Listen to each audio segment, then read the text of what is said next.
Hi, everybody. Welcome to another episode of Pour Over Lines with Arian. And John.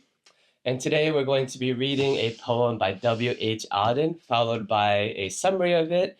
And then we can talk about what we like about it. We could talk about why we should read it as well. Okay, so I'll go start with the reading, if you don't mind. She looked over his shoulder for vines and olive trees, marble, well-governed cities, and ships upon untamed seas. But there on the shining metal, his hands had put instead an artificial wilderness and a sky like lead, a plain without a feature, bare and brown, no blade of grass, no sign of neighborhood, nothing to eat and nowhere to sit down.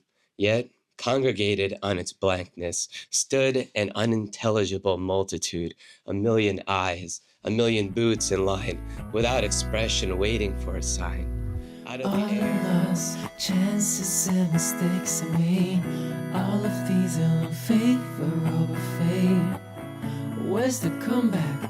What should I do with myself? but a weed-choked field, a ragged urchin, aimless and alone, loitered about that vacancy. A bird flew up to safety from his well-aimed stone. That girls are raped, that two boys knife a third, were axioms to him, who never heard of any world where promises were kept, or one would weep because another wept. The thin-lipped armorer, Hephaestus, hobbled away. Thetis of the shining breast cried out in dismay at what the god had wrought to please her son, the strong, iron-hearted, man-slaying Achilles, who would not live long. Okay, so that's the reading of it, and maybe we can proceed to a summary of it. Maybe I'll start, and then you could finish off the second half. Okay, feel free to interject also. So the poem is Auden's version of the Iliad, and the particular scene is when Achilles' best friend Patroclus is murdered or killed on the battlefield by Hector. And to avenge him, Achilles, in rage, wants to go out to the battlefield, of course, to destroy all the Trojans, to rout them out, and to retrieve his men and save them. But his mother, who is a nymph goddess named Thetis, she visits him in the original tale and tells him to wait until you see me with your own eyes for the morning. I will be back with new gear because they had stripped Patroclus of your original gear, and I will be back. She flies to Olympus, to Hephaestus's forge, asking him for new armor and new weapons and a new shield for her beloved son Achilles. So that's the setting of it. And what we see here is a rewriting of it. In the original story, on the shield, there is a city of peace depicted and a city at war depicted. Here, Thetis is peeking over Hephaestus doing his work, expecting to see what is depicted in the original as the land of peace, milk and honey. Everything depicted here by that Thetis hopes to see was actually in the original. And unfortunately, to her dismay, she doesn't find any of that. Instead, we get the descriptions of modern warfare.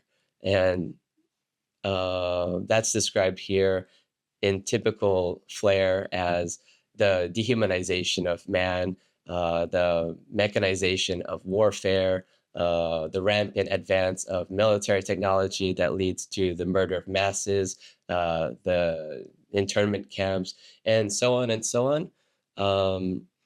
So maybe, John, you could talk about the structure or anything else that you feel like I left out. No, the only thing that I just wanted to add is that so the poem was written in 1952. So W.H. Auden, he was very aware of like modern warfare, especially right after World War II. So I just wanted to add that in there, and he was and the way the whole poem is described is very bleak. And I guess I'll open the poem this way. I wanted to ask you, what were some of the main takeaways for you? Some of the main takeaways. Takeaways. I can't say what I took away yet, but I can say what kind of caught my eye. Of course, it's focused on the hero, Achilles, but also it's focused on the imagery that we would expect to see. So what we do see in terms of the structure or the grand movement of the piece, it goes from a very general depiction and a survey of the land and the context and the environment. And then it finally focuses towards the end on the individuals. Like it actually gives the names Hephaestus, Achilles, and Thetis. But if we do go look at it really quickly, the first stanza describes the vines, the olive trees, the cities, the untamed seas. So you kind of get the perspective of a bird or a god flying over and seeing what is there, for example. And then in the next stanza, in the fourth stanza, we see what Thetis sees. She looked over his shoulder for ritual pieties, white flower garlanded heifers, libation and sacrifices. So in that stanza, we see, or we hope to see, religious communing. We hope to see respect for tradition and communal practices like that, festival, basically. And so it's kind of narrowing down from the bird's eye view to something a bit more communal on the ground level. And then 3 stanzas later, we get another Thetis peak. In that stanza, it says, she looked over his shoulder for athletes at their games, men and women in a dance, moving their sweet limbs, quick, quick to music. So you get a little bit of a joyous festivity. Now it's not religious. Now it's more just social, just tradition. And then finally, in the last stanza, we get the individual. She's looking over the shoulder, and then she sees what she's always been seeing, to her distress, that there is no peace on the shield. There's nothing in the reality depicted that she was hoping to see. And in fact, it's being given over to kind of fate. Achilles has to go off and he has to go to war and he will not live long. And John, maybe I could return it to you. I was wondering if you could say something about the form or the structure of it, because you actually noted something that I didn't see regarding rhymes and just structure in general. Maybe you could say something about that. Yeah, so I believe this is an irregular ode. So what we have here is maybe some key things that I notice here in terms of form is that there's a strophe and antistrophe. And so I think what we have here at the beginning, I believe that the first stanza is the strophe, which is I think it's a antistrophe where I think we get the perspective of the individual. And what I think, especially what occurs throughout this poem, I don't know if you noticed that, it's like we get Thetis's perspective, and then we get the kind of like a broader view. And so I believe that the other 2 stanzas which follow it are the strophes, which is supposed to be, in Greek culture, the chorus. So they give us a kind of a broader perspective and kind of the situation or like the law and order. And so what you have here is you have a contrast between Thetis's perspective and the chorus's perspective, and then she does it 3 times. And then the final is we get Thetis's perspective when she visits Hephaestus is forge. So, and then also to I think Auden tries to keep this form to show deep respect for the Greek culture and to keep the the spoken form alive. So I think that was the main takeaways for me. And like also too, like if you look at the strophes, the part where the chorus is speaking, it always ends in like a couplet. So for example, in the second stanza, a million eyes, a million boots in line, without expression, waiting for a sign, or they marched away enduring a belief whose logic brought them somewhere else to grief. So kind of a concluding statement and kind of restoring order and getting the sense of a natural world. Yeah. Mm-hmm. And I would like to add also, we kind of skipped the rhyme scheme, which you already talked about, that there's some rhyming going on. But as you said, it's irregular. And it's irregular, you could say, at least in the scheme. So whenever it's Thetis's perspective, It's very irregular. Let me read the first stanza again. She looked over his shoulder for vines and olive trees, marble well-governed cities, and ships upon untamed seas. But there on the shining metal, his hand had put instead an artificial wilderness and a sky like lead. There's not complete rhyming. We do get the rhymes of instead, lead, or led. But in the second and third stanza, so when it alternates to the depiction of the disappointing, disenchanted, barren, artificial wilderness of what is actually there, that is modern warfare, then for some reason we get actual rhyming, we get pure structure. And that rhyme structure is A, B, A, B, B, C, C. So to read the second stanza again, a plain without a feature bare and brown, no blade of grass, no sign of neighborhood, nothing to eat and nowhere to sit down, yet congregated on his blackness stood, an unintelligible multitude, a million eyes, a million boots in line, without expression waiting for a sign. And then the next stanza following follows the same A, B, B, C, C pattern. But then when aesthetics, the rhyming breaks, the structure is broken. And I guess that could reflect her emotional state, I suppose. Mhm. And it just makes you question, like, what is the theme being developed with this differentiation and structure? What is structured is the warfare. And I think that's one of the themes we can explore in the next episode, more deeply, in a more probing way. But I guess one immediate theme we could look at is, what is structure in this poem? And I would say that this is explicit because it talks about statistics. If you look at the third stanza, out of the air, a voice without a face proved by statistics that some cause was just intones as dry and level as the place. So here we have statistical information, we have statistical decision making, we have policies in place. There is structure in this world. And what is it doing to us? What type of a world is conditioning this world of war that is structured? Maybe, John, I know we didn't discuss it earlier, but what do you think about structure, or what do you think about this passage when it talks about statistics, the masses, level as the place? And there's more, like, for example, later it says, the mass and majesty of this world, all that carries weight and always waits to stay laid in the hand of others. But what do you think about structure and maybe power in this poem? Yeah, well, I think when Thetis, or I guess when the poem talks about the natural world, it sounds very bleak and almost pejorative or dismissive. So, for example, when Patroclus dies, and I think you talked about it with, like, she looked over his shoulder for ritual pieties and white flowers, but rather what she sees is barbed wire enclosed in an arbitrary spot where bored officials lounged, one cracked a joke, and centuries sweated for a day was hot. Like, there's a lot of dismissiveness throughout the parts that where the chorus is at. Like, that's part of it. Another one is like towards the end when she's describing like a really bleak world.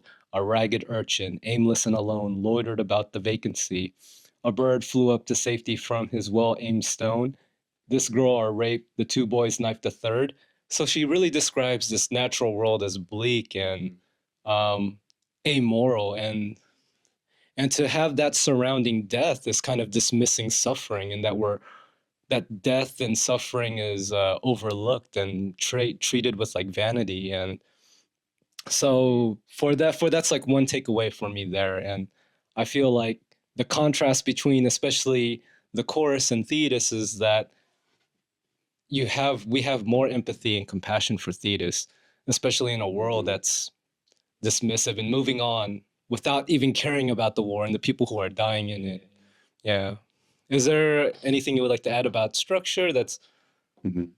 Am I missing anything else, or? No, there's not anything else I want to say about structure, but about the theme and to go off suffering. Hopefully, in the future, we could connect this to his other poem, Musée des Beaux-Arts, about suffering. But you bring up something that I hadn't thought about before. We get this dismissive, kind of cynical, nonchalant attitude towards war and suffering. And this is what real people have to suffer. Like, we have to suffer the fact that the powers that be, the systems that be, they don't care about us or the individual. But Auden, I suppose, the silver lighting that he sees in his vision is that we can care because it gives us names in the end. And it's like, even if we're in the moment of war, like even in today's age, where things are out of our hand, like the power over the many are in the hands of the few in an arbitrary spot, cordoned off by barbed wire, for example, we still have commentary. We still have depiction. We still have art to be kind of, what's that word? Not flippant, but sentimental about it. Like, he gives us, in the end, for us, the reader, in hindsight, who have survived the war, fortunately and unfortunately, we weren't there to change things, but what can I do? He says, to please your son, the strong, iron-hearted man slaying Achilles, who would not live long. Let's talk about that in the next episode, but my point now is that Thetis is the one that sympathizes with us, the reader, because yeah, we know we've survived this stuff. We know that there's things that feel beyond us, and it's our suffering is nothing to be laughed at. But here she is showing us empathy or sympathy, allowing us to, reminding us that there is a space for care, despite this leveling of humans, statistically, it's like he's just one in a machine, basically. Now, I would like to go into maybe a favorite part and why we should read this poem, but is there anything else you want to talk about thematically? No, I also wanted to add, even maybe theoretically, that I think during this period where we had the mechanization of weapons, that there's like all this killing and mass murder through like war, and that we've become desensitized to it. And so I just wanted to add that, like, through Thetis, is that we can understand the individual, and that one death could be painful for all, and we should take care of the individual or have compassion for them. So she reminds us that one life is enough. Yeah. And maybe we could just start to wrap it up by talking about like our favorite parts, or something that is interesting to us. Oh, I didn't actually prepare this part. Let's wait. Do you have one in mind at the moment? I do. Maybe you can start then. Yeah, for me, the main takeaway is I just wanted to focus on Thetis, and I think she's just antithetical to the situation. So the parts that I just wanted to highlight is when she describes the shield as shining metal and a thin lip, and he called Hephaestus the thin lip armorer, and she's very kind of using this kind of pejorative language, kind of resentful about her situation, because the irony is that the shield is supposed to protect you, but it couldn't protect Patroclus, and as we know in the Iliad, it's not going to protect Achilles either. And so she's trying to reconcile with that pain through pejorative language, I think. And so for me, that's like the main theme that for me that I wanted to highlight was about suffering, and how it could kind of change the language that we use. So yeah. How about you? That's a good point. And I think the next episode, I want to talk about that last stanza more and more. But let's save that for that. I guess a part that I really like, just to give some variety, is probably, of course, the part where he talks about the mass and the majesty of this world. This stanza reads, the mass and majesty of this world, all that carries weight and always weights the same, lay in the hands of others. They were small and could not hope for help, and no help came. What their foes liked to do was done. Their shame was all the worst could wish. They lost their pride and died as men before their bodies died. For me, this is interesting because it talks about the dignity of people and the multivalence of them, and like what are the criteria for caring about people. And it kind of speaks for people who cannot speak for themselves, because these people are being ignored. They're the ones that are being persecuted or like left on the outside of decision making. And it's important to know that, and it's important to think about what actually makes man a man, or by man I mean a human. And here it's talking about two different bodies, two different subjects. Like there's human with pride and values and character, and there's humans as just bodies. So this is just a kind of a lyrical way to remind us of that as well. It's in stark contrast to what comes later about the ragged urchin, aimless and alone. Here, the people are not alone. They may be small, but they have two bodies themselves. They have two levels to themselves. They are never alone by themselves, and we have to remember that. Okay, and maybe we could think about why we should read this, why people should read this. Students, people in business, people in politics. Why do you think people should read this? Maybe John, maybe you could start.